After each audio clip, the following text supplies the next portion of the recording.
The massive ship called Harmony's voice shook violently as another wave of energy blasts hit its shields.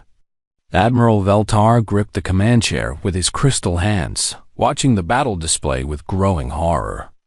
Red dots swarmed across the screen like angry insects, each one representing an enemy bioship from the Galactic swarm. "Sir, the cruiser Dawn's Promise just went dark," reported Lieutenant Maxani from the communications station. Her blue skin had turned pale with fear. "That's the 5th ship we've lost in the last hour." Veltar's crystal body reflected the red warning lights that flashed across the bridge. As a Cathani, he was naturally calm and logical, but even his species had limits. They had been fighting the Zathik for 3 months now, and every battle ended the same way.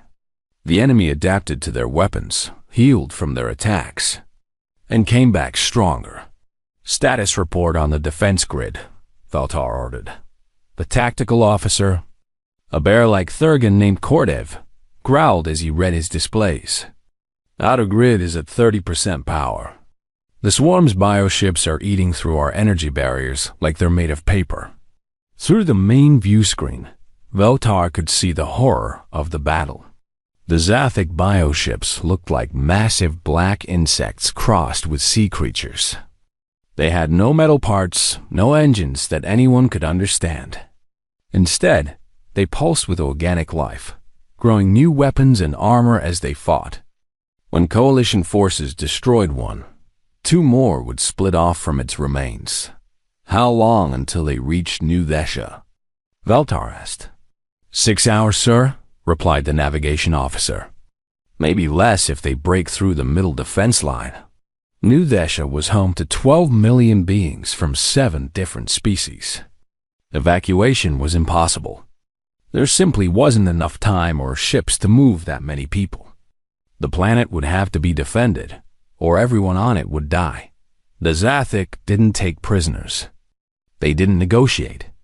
They consumed everything in their path, turning entire worlds into breeding grounds for more bioships. Intelligence reports suggested they had been sleeping in the galactic core for millions of years before something woke them up. Now they spread outward like a plague, devouring everything they found. "Admiral, incoming message from the War Council," announced Ensign Zeph, a young Salafi whose energy-based body flickered with nervous light. "They want to speak with all fleet commanders immediately." Veltar nodded. "Put it through to my ready room. Commander Dexara, you have the bridge." The ready room felt too small as holographic images of the surviving coalition commanders appeared around the table. General Court Axe, the massive Thurgan military leader, looked angry enough to tear apart a bioship with his bare claws. High Counselor Nixara, as aquatic form, floated in a water-filled projection, her tentacles moving in agitation. "The situation is worse than we thought," Kordax began without greeting. "The swarm has broken through the Kepler defense line. They'll be at the core worlds within 2 weeks. Our weapons are useless," added Commander Yilseth, a graceful Terran whose feathers had dulled with exhaustion. "Every time we think we found something that works, they adapt. Their bioships learn from every attack." Nexara's water-filled chamber bubbled as she spoke. "We could use the planet killers. Destroy the worlds before the swarm can consume them." A shocked silence filled the room.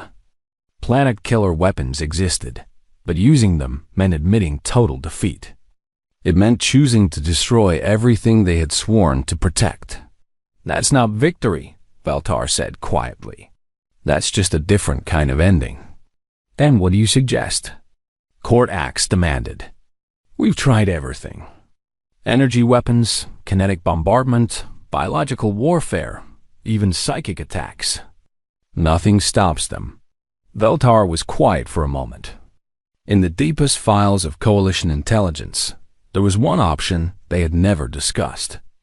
One species that might have the power to stop the Zathik. But the political cost would be enormous. "There is one possibility," he said slowly. "One species we haven't asked for help. The other commanders looked confused until Nixara's tentacles went rigid. "You don't mean—" "The humans," Veltar confirmed. The reaction was immediate. Kordax roared in anger. Yoseth's feathers stood on end. Even the calm Nixara's water turned murky with distress. "Absolutely not," Kordax growled. "Those violent primitives were quarantined for good reason.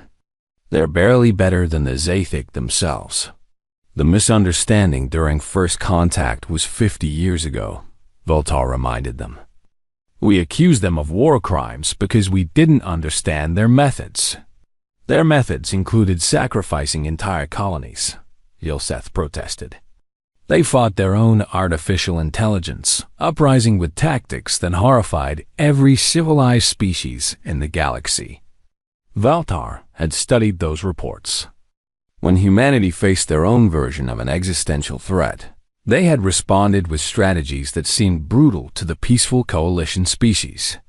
Humans sacrificed smaller settlements to save larger populations. They used psychological warfare against their own creations. They turned enemy weapons into traps and fought with a creativity that appeared chaotic to more organized minds. "Maybe that's exactly what we need," Veltar said. "The Zathik are like that AI uprising. A hive mind that adapts to conventional tactics. Perhaps unconventional tactics are the answer." "Even if you're right," Nixara said, "the humans rejected all contact after the quarantine. They sealed their solar system and refused all communication. They won't help us."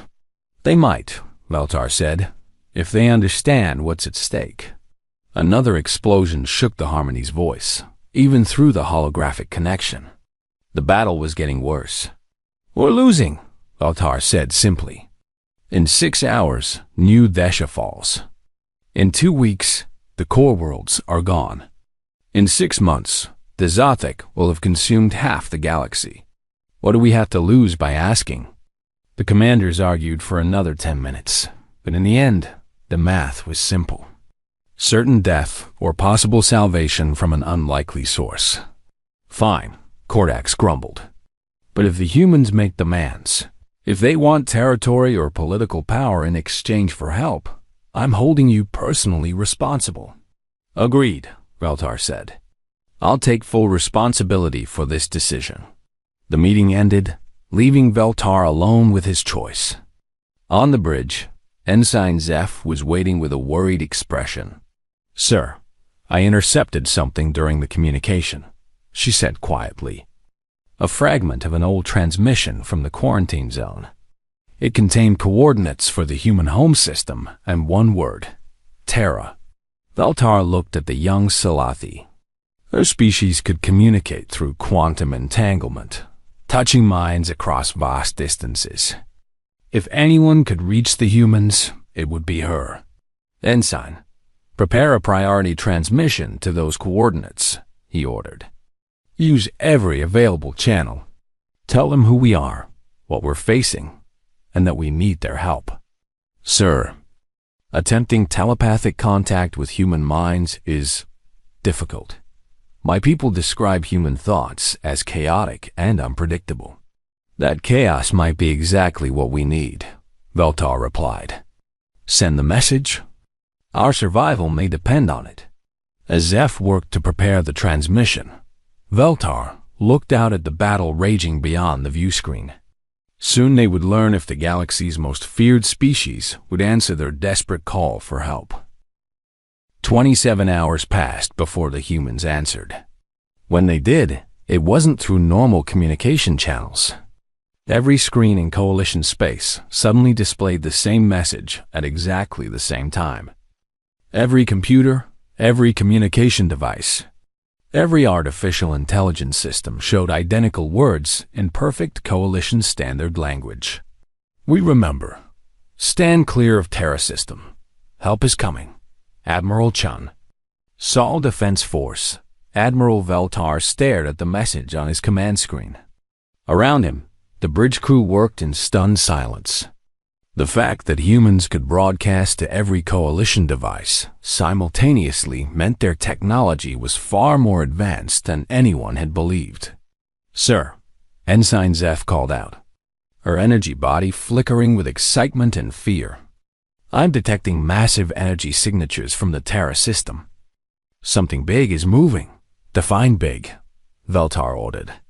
"Larger than anything in our databases, sir. The energy readings suggest structures the size of small moons." Lieutenant Maxani looked up from her station with wide eyes. "Admiral, I'm getting reports from across the fleet. Every ship received the same message. Even ships in distant systems got it exactly the same time." Veltar felt a chill run through his crystal body. Instantaneous communication across the galaxy was theoretically possible, but it required technology that was centuries ahead of anything the Coalition possessed. The humans hadn't just been hiding in their solar system. They had been developing capabilities that made them more powerful than anyone imagined. "Get me General Cardax," Veltar ordered, "and patch in the other fleet commanders. We need to discuss this development." Within minutes, the holographic forms of the Coalition's leadership appeared in the ready room. General Cardax looked even angrier than usual, his massive Thurgan frame radiating tension. "What did you do, Veltar?" he demanded. "My intelligence officers are reporting energy spikes throughout human space. It looks like they're mobilizing their entire fleet." High Counselor Nixara's aquatic form moved restlessly in her water-filled projection. "This could be exactly what we feared. The humans might decide to claim territory while the galaxy is weakened by the Zaithic threat. Or," Veltar said calmly, "they might actually be coming to help us." "Help us?" Commander Yilseth's feathers ruffled with agitation. "You've forgotten what they did during their eye war.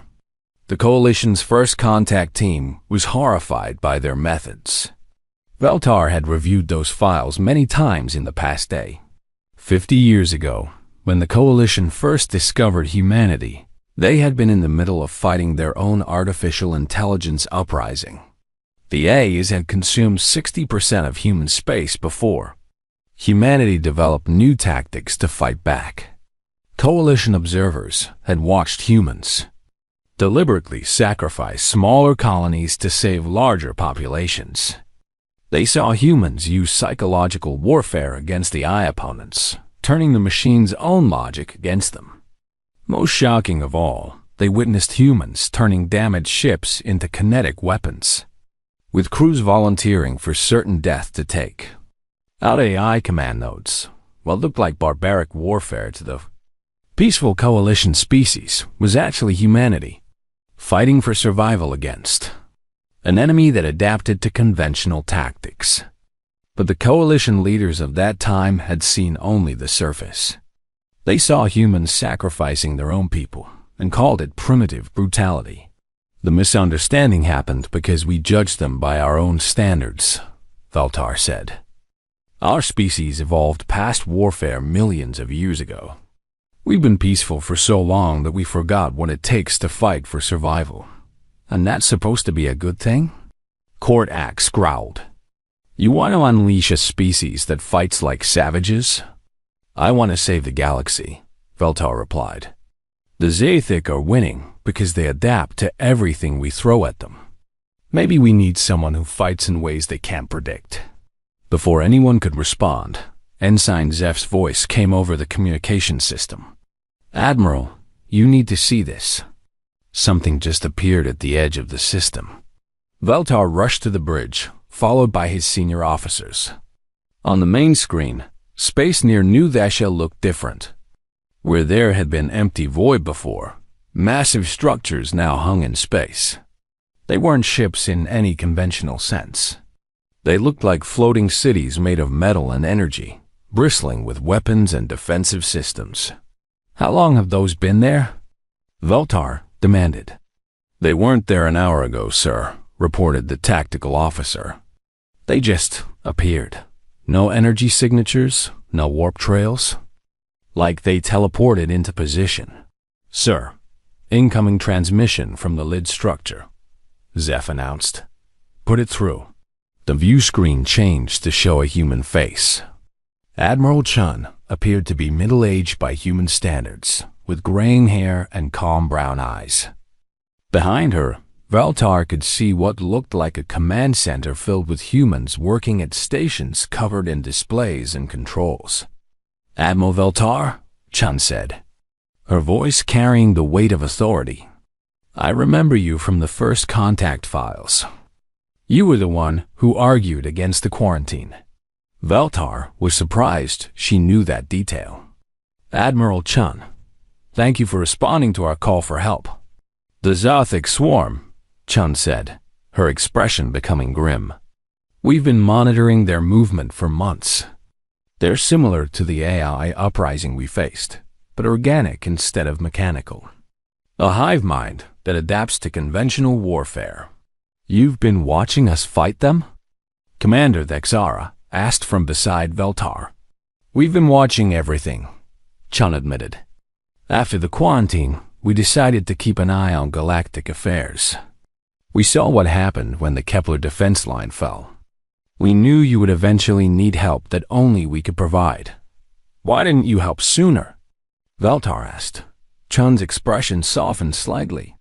Because 50 years ago, you made it clear that our methods were too brutal for civilized society. We weren't going to force our help on people who found us horrifying. But you're here now. You asked, Chun said simply. When people ask for help, we answer. Even if those people once called us monsters. On the tactical display, Veltar could see the Zotec bioships continuing their assault on New Desha's outer defenses. The planet had maybe 4 hours before the swarm broke through completely. What do you need from us? Veltar asked. Pull your forces back to minimum safe distance, Chun replied. What we're about to do will look chaotic, but there's method to it. Your people won't understand our tactics at first, and that's fine. The Zathic won't understand them either, and that's the point. Admiral, interrupted another human voice from off-screen. The medical ships are ready to deploy. Chun nodded. Admiral Veltar, we're sending hospital ships to collect your wounded. My people don't abandon allies, even ones who are still deciding if they trust us. As if on cue, smaller vessels detached from the massive human structures. Unlike the fortress cities, these ships were clearly marked with medical symbols. They moved toward the coalition ships that had been damaged in the fighting. Thank you, Veltar said, and meant it. Don't thank us yet, Chun warned. You might not like what you see when we engage the enemy. Our species learned to fight differently than yours. We learned to think in ways that seem chaotic to organized minds. Will it work against the Zothic? Chun smiled, and for the first time, Veltar understood why other species might find humans frightening. It wasn't a cruel smile, but it carried the confidence of someone who had faced impossible odds before and won. Admiral, chaos is what we do best. And hive minds hate chaos more than anything else in the universe. The first human ship to engage the G-Thag swarm was smaller than most coalition cruisers. It moved through space in a pattern that made no sense to anyone watching. Instead of flying in straight lines or predictable formations, it twisted and spun like a leaf in the wind. Admiral Veltar watched from the bridge of Harmony's voice as the human vessel, identified as the Lucky Strike, dove directly toward a cluster of bioships. Every tactical computer predicted the small ship would be destroyed within seconds. What are they doing? Commander Thexara asked, her voice tight with concern. That's suicide. Sir, the bioships are responding strangely, reported the tactical officer. They're not focusing fire on the human vessel. They seem confused. Veltar leaned forward in his command chair. The Zathic bioships, which had moved with perfect coordination throughout every previous battle, were hesitating. Some fired at the Lucky Strike, others ignored it completely. Their usual swarm formation was breaking apart. Get me Admiral Chun, Veltar ordered. Chun's face appeared on the communication screen. Behind her, Veltar could see human crew members working at their stations with calm efficiency. "Admiral, what exactly is your ship doing?" Veltar asked. "Confusing them," Chun replied simply. "The Zathik are a hive mind. They expect enemies to behave predictably. When we move randomly, their collective intelligence can't form a proper response. But random movement should make you an easy target." Chun smiled. "It's not truly random, Admiral. It's controlled chaos. Every human pilot learns to think independently while still working toward a common goal. To a hive mind, that looks like madness." On the display, more human ships entered the battle. Each one moved differently from the others. Some flew in wide spirals, others made sudden stops and direction changes that should have been impossible. A few ships actually flew backwards while firing forward, using weapons that seemed to bend their energy beams around corners. "How are they doing that?" Ensign Zeph asked, her energy form flickering with amazement. "Sir, I'm detecting quantum disruption fields around the human ships," the science officer reported. "They're creating localized space-time distortions." Admiral Chun heard the conversation through the open channel. "We learned during our AI war that hive minds rely on predictable physics to coordinate their actions. Change the rules of physics in small areas, and they can't adapt fast enough." Veltar watched as a group of bioships tried to surround a human destroyer called the Relentless. The Zathik vessels moved in perfect formation, just as they had against coalition forces. But when they reached the position where the Relentless should have been, the human ship was somewhere else entirely. "Teleportation?" "That's our guest." "Short-range quantum tunneling," Chun corrected. "Very energy-intensive, but effective against enemies who think in straight lines." The battle continued for 2 hours, and Veltar began to understand what he was seeing. The humans weren't trying to destroy the Zathik bioships directly. Instead, they were making it impossible for the hive mind to coordinate its forces. Every time the swarm tried to adapt to one human tactic, another human ship would do something completely different. "Admiral," called Lieutenant Maxani, "I'm monitoring Zathik communications. Their bioships are sending conflicting signals to each other. It's like they can't agree on what they're fighting." "The hive mind is fragmenting," Chun explained from the communication screen. "When they can't predict our behavior, they can't maintain unified control over thousands of bioships. Each group starts operating independently, and independent Zathik are much weaker than a coordinated swarm," Veltar realized. "Exactly. We learned this fighting our A's. Artificial intelligence, biological hive minds, they all have the same weakness. They require predictable input to function properly. Give them chaos, and they break." A new development caught Veltar's attention. One of the largest human vessels, a fortress ship called the Indomitable, was moving directly toward the center of the Zathak formation. Unlike the smaller ships, it flew in a straight line with obvious purpose. "Admiral Chun, your flagship is heading into the heaviest concentration of enemy forces." "That's the plan," Chun replied calmly. "We need to disrupt their command bioship, the one that coordinates all the others. You'll be outnumbered 1,000 to 1. Numbers don't matter when the enemy can't think straight." Veltar watched in amazement as the Indomitable approached the swarm center. The bioships tried to coordinate their attack, but they kept getting mixed signals. Some attempted to ram the human vessel, others tried to surround it, still others fired energy weapons. The conflicting orders from their fragmenting hive mind made their response chaotic and ineffective. "Sir, the human ship is launching some kind of probe," the tactical officer reported. "It's heading for the largest bioship." "What kind of probe?" Veltar asked. Admiral Chun answered before her own sensors could. A neurological virus. It's a computer program designed to think like a human mind. When it contacts the Galactic command node, it will inject pure chaos directly into their collective consciousness. Is that safe? For us? Yes. For them? No. The program will create a feedback loop in their hive mind. Every thought will contradict every other thought. They'll lose control of their bioships within minutes. The probe reached the command bioship and attached itself to what looked like a neural network covering the creature's surface.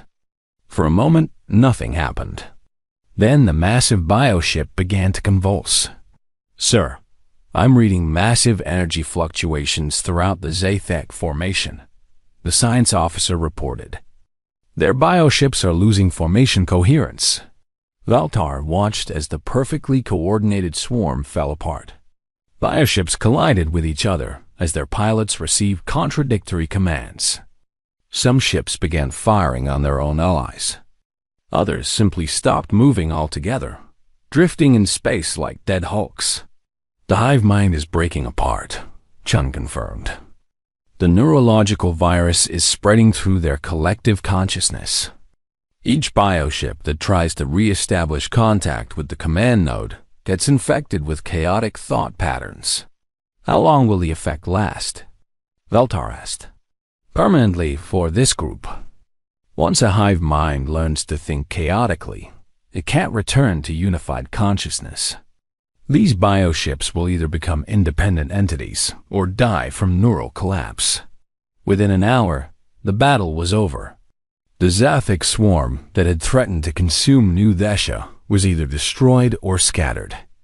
The surviving bioships fled in random directions, no longer able to coordinate their movements. Admiral Valtar, Chun said as human medical ships moved to assist damaged coalition vessels. This is just the beginning. We've broken one swarm, but there are more coming from the galactic core. What do you need from us? Trust, Chun replied. What you've seen today is how humans fight. We don't follow conventional tactics, because conventional tactics don't work against unconventional enemies. If you want our help against a greater threat, you'll have to accept that our methods will sometimes look wrong to you. Veltar looked around his bridge at the faces of his crew. They had watched humans do impossible things, seen tactics that defied everything they thought they knew about warfare. But they had also seen those tactics save millions of lives. Admiral Chun, Veltar said formally, on behalf of the Coalition Defense Force, I request that humanity consider rejoining Galactic Society as a full member. Chun's expression became serious. We'll consider it, Admiral. But first, let's finish dealing with the Zathek threat. After that, we can discuss what kind of galaxy we want to build together. 3 days after the victory at New Desha, the Coalition fleet received urgent reports from the Altair system. A massive Zathek swarm, larger than any seen before, was approaching the homeworld of the Altairan species. This swarm had learned from the defeat at New Desha and was adapting its tactics. Admiral Veltar stood in the conference room aboard the Harmony's Voice, studying holographic displays with Admiral Chun and the other Coalition commanders. The new Zathek force contained over 10,000 bioships, including several massive command vessels. They're spreading out their command structure, General Kortax observed. No single command bioship this time. If we use the same neurological virus, it won't affect the entire swarm. Admiral Chun nodded as she examined the tactical data. They're learning. That's what makes them dangerous. But learning also makes them predictable in new ways. Commander Yilseth, whose feathers were dulled with worry about her homeworld, spoke up. How long do we have? 18 hours until they reach Altair Prime, Chun replied. But we don't need 18 hours. We need 6. Why 6? Veltar asked. Because that's how long it takes to implement a package deal strategy, Chun said. It's something we developed during the AI war. When you can't win through superior firepower, You win by making victory more expensive than the enemy is willing to pay. High Counselor Nixara's tentacles moved nervously in her water-filled chamber. What does that mean exactly? Chun's expression became serious. It means we make them afraid to attack populated worlds. We teach them that every assault will cost them more than they gain. Before anyone could ask for details, alerts began sounding throughout the ship. The sensor officer's voice came over the communication system. Admiral, massive energy signatures detected. Human reinforcements are arriving. Through the viewports, Veltar could see space filling with human vessels. Not just the fortress ships they had seen before, but hundreds of smaller craft. Some looked like modified cargo haulers. Others appeared to be mining ships retrofitted with weapons. Many didn't look like military vessels at all. Admiral Chun, Veltar said carefully, "Are those civilian ships?" "Former civilians," Chun corrected. "During our AI war, we learned that every human vessel could become a weapon if necessary. Every crew member could become a soldier. It's not something we're proud of, but it's something we're very good at. You're bringing non-military personnel into battle." "No," Chun said firmly. "These are all volunteers with military training. But their ships started as civilian vessels. We found that converted civilian craft often perform better than purpose-built warships, because their crews think creatively about their capabilities." Ensign Zeph, who had been quietly monitoring human communications, suddenly looked up with wide eyes. "Admiral, I'm detecting something unusual in their coordination signals. The human ships are communicating, but not like a fleet. More like a family," Chun finished. "Every human crew operates independently, but we all share the same goal. Protect the innocent. Stop the threat. Go home safe. Is that really enough?" Court Axe asked skeptically. "Unity of purpose against superior numbers? Watch and learn, General." The human fleet moved toward the approaching Zothic swarm with the same chaotic coordination they had displayed at New Desha. But this time, Veltar began to notice patterns within the apparent randomness. Groups of ships would suddenly work together for specific tasks, then split apart to pursue individual objectives.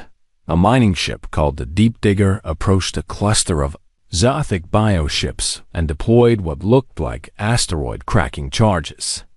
But instead of trying to destroy the enemy vessels, the explosives created a field of space debris that disrupted the bioship's movement patterns.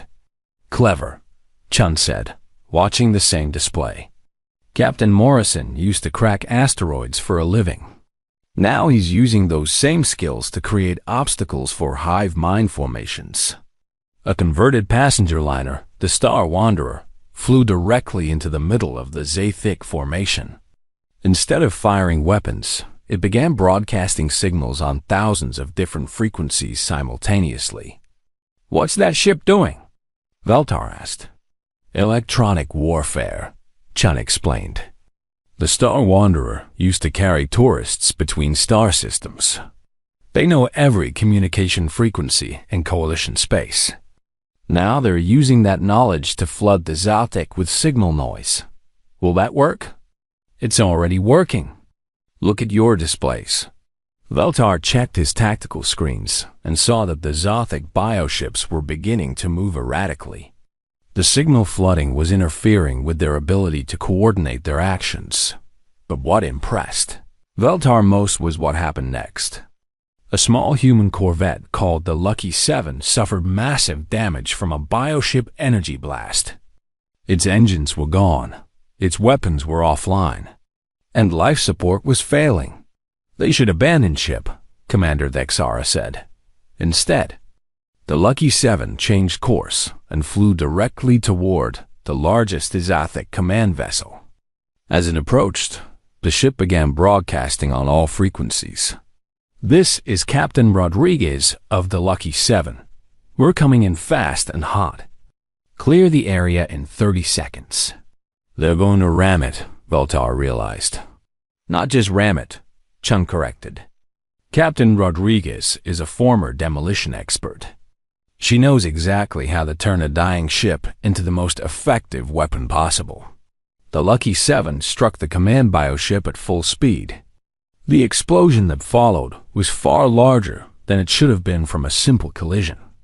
The entire command vessel was destroyed, taking with it the coordination node for that section of the swarm. How? Veltar asked. Overloaded reactor core, shaped charges placed at structural weak points, and perfect timing, Chun said quietly. Captain Rodriguez and her crew died, but they saved thousands of lives on Altair Prime. This pattern repeated throughout the battle. Human crews found creative ways to turn their ships into weapons when traditional combat failed. A cargo hauler used its loading bay to capture and redirect Zothic biomissiles. A research vessel deployed experimental technology that created localized gravity wells, trapping bioships in crushing force fields. What disturbed Veltar most was not the effectiveness of these tactics, but how calmly the humans implemented them. They discussed sacrificing their ships and their lives as if they were talking about the weather. Admiral Chun, he said during a brief lull in the fighting, your people, they speak of death very easily. Not easily, Chun replied, but acceptance comes with experience. Every human crew knows that sometimes the only way to save others is to give up yourself. We don't like it, but we don't hesitate when it's necessary. That's what terrifies other species about you. Chun was quiet for a moment. Admiral, do you know what terrifies us about other species? What? That most of you have never had to make that choice. You've been peaceful for so long that you've forgotten what it cost to protect peace. The battle for Altair ended 6 hours later, just as Chun had predicted. The Zothic swarm was destroyed, but the cost had been high. 40 human vessels were lost, along with their crews. Yet the humans treated these losses as acceptable casualties in a larger war dot as rescue operations began. Veltar found himself understanding why the Coalition had quarantined humanity 50 years ago. It wasn't because humans were evil. It was because they thought about warfare in ways that challenged everything the Coalition believed about civilized behavior. Admiral Chun, he said as human medical ships moved to help Coalition wounded, I need to ask you something difficult. Go ahead. When this war is over, when the Zothic threat is ended, what will humanity want from the galaxy? Chun smiled, but it was a sad smile. The same thing we've always wanted, Admiral. To be left alone to live our lives in peace. The difference is, now we know that sometimes you have to fight for that peace. And if someone threatens that peace again, then we'll do what we've always done, Chun said simply. We'll stand up and fight back. And we'll keep fighting until the threat is gone, no matter what it costs us. Veltar realized that this was both humanity's greatest strength and their greatest burden. They were willing to sacrifice everything to protect what they loved. That made them the most dangerous allies in the galaxy, and the most reliable ones. 6 months after the Battle of Altair, Admiral Veltar stood in the observation lounge of the newly built Unity Station. The space station orbited at the edge of the Sol system, serving as a meeting place between humanity and the Coalition. Through the massive viewport, he could see human and Coalition ships working together to build defense platforms. The war against the Zothic was not over, but it had changed dramatically. The hive mind that had once threatened to consume the galaxy was now broken into dozens of smaller swarms. Without their unified consciousness, the bioships had become manageable threats rather than unstoppable force. Admiral, came a familiar voice behind him. Veltar turned to see Admiral Chun approaching with a datapad in her hands. The latest reports from the Galactic Rim. Good news or bad news? Veltar asked. Both, Chun replied with a slight smile. The good news is that we've eliminated 3 more swarm fragments in the past month. The bad news is that our deep space sensors have detected something else moving in from the void between galaxies. Veltar's crystal body reflected the worry he felt. Another invasion force? Different species entirely. Our xenobiologists are calling them the Devourers. They seem to consume entire star systems, not just planets. The energy signatures suggest they're even older than the Zothic. 6 months ago, this news would have filled Veltar with despair. Now, he felt something different. Not confidence exactly, but a calm certainty that whatever came next, the galaxy would face it together. How long until they arrive? 5 years, possibly 10, Chun said. Plenty of time to prepare if we work together. And will we? Work together, I mean. Chun gestured toward the viewport where human and Coalition crews were installing weapon systems designed by both civilizations. What do you think? The integration had not been easy. Coalition scientists struggled to understand human technology that seemed to bend the laws of physics. Human engineers found Coalition energy systems inefficient by their standards. But slowly, both sides were learning from each other. Admiral Chun, Veltar said, I need to ask you something that has been troubling me. Go ahead. During the war, I watched your people sacrifice themselves without hesitation. I saw crews turn their ships into weapons, knowing they would die. How do you live with that? How does your species function when death is treated so casually? Chun was quiet for a long moment, staring out at the stars. You know, that's the same question the Terrans asked me last week. And the Mordulans asked it the week before that. And your answer? We don't treat death casually, Chun said softly. We treat it seriously. So seriously that we're willing to die to prevent others from dying. Every human who sacrificed their ship during the war knew exactly what they were giving up. They knew they would never see their families again, never watch another sunset, never laugh at another joke. They chose to give that up so millions of others could keep those experiences. But how do you make that choice? The same way you made the choice to call us for help, Chun replied. You looked at an impossible situation and decided that some outcomes were worth any risk to prevent. Veltar considered this. The difference is that I was asking others to take the risk. And that's exactly why Coalition species struggle with our methods, Chun said. You've been peaceful for so long that your leaders have forgotten what it's like to personally face death for a cause. Humans, remember. We've never had the luxury of forgetting. A soft chime indicated an incoming message. Ensign Zeph's voice came over the station's communication system. Admiral Veltar, you have an urgent message from Coalition Command. Put it through to my office, Veltar replied. He turned to Chun. Would you like to hear what the politicians have decided about humanity's status? I have a feeling I already know, Chun said with amusement. They walked to Veltar's office, where a holographic message from High Counselor Nixara was waiting. The ancient Mordulan's tentacles moved in what Veltar recognized as formal ceremony posture. Admiral Veltar. Admiral Chun, she began. The Coalition Council has reached a unanimous decision regarding humanity's petition for membership. After extensive debate and careful consideration of recent events, we hereby offer humanity full membership in the Coalition, with all rights and responsibilities that entails. However, she continued, we also recognize that humanity operates under different principles than other member species. Therefore, we propose a unique arrangement. Humanity will serve as the Coalition's emergency response force, called upon when conventional methods prove insufficient. Chun raised an eyebrow. So they want us to be the galaxy's backup plan. In exchange, Nixara went on, humanity will have full voting rights in Coalition affairs and access to all scientific and cultural exchanges.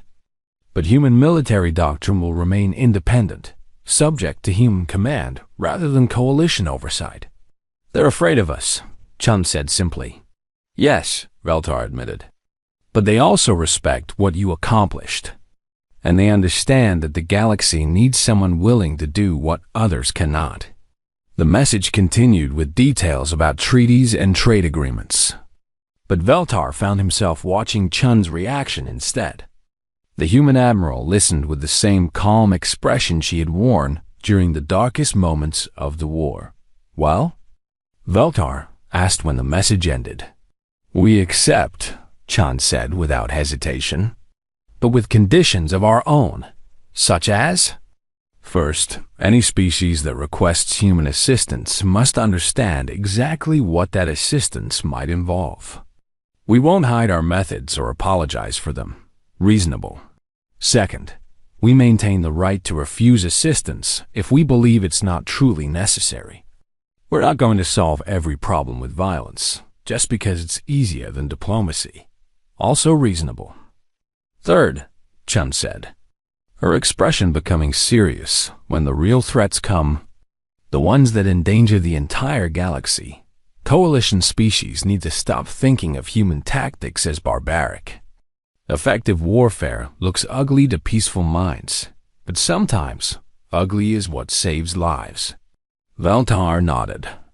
I'll make sure the Council understands. Good. Then humanity accepts membership in the coalition. Chun smiled. Welcome to the new galaxy, Admiral. 3 hours later, Veltar stood again at the observation lounge viewport. News of humanity's acceptance into the coalition was already spreading through both civilizations. He could see celebration lights on the human ships outside the station. Ensign Zeph appeared beside him, her energy form flickering with curiosity. Sir, do you think this will work? Humans and coalition species working together? I think, Veltar said slowly, that we're about to find out what the galaxy can accomplish when peaceful minds and warrior hearts work toward the same goal. And if those devourers Admiral Chun mentioned do arrive? Veltar smiled, an expression that would have been impossible 6 months earlier when he believed the galaxy was doomed. Then they'll discover what the Zothic learned. This galaxy is protected by species that will fight for it, even if that fight requires sacrifice. Especially then, Veltar replied. The humans taught us that peace is not the absence of conflict. Peace is having people willing to fight for it when it's threatened. As he watched, a human patrol ship and a coalition science vessel flew past the station together, their crews working as a single unit. The galaxy was changing, becoming something stronger than it had ever been before. And somewhere in the void between galaxies, ancient threats stirred in the darkness, unaware that they were approaching a civilization that had learned the most dangerous lesson in the universe. That sometimes the most peaceful solution was to be too dangerous to attack. The war for survival was over. The age of protection had begun.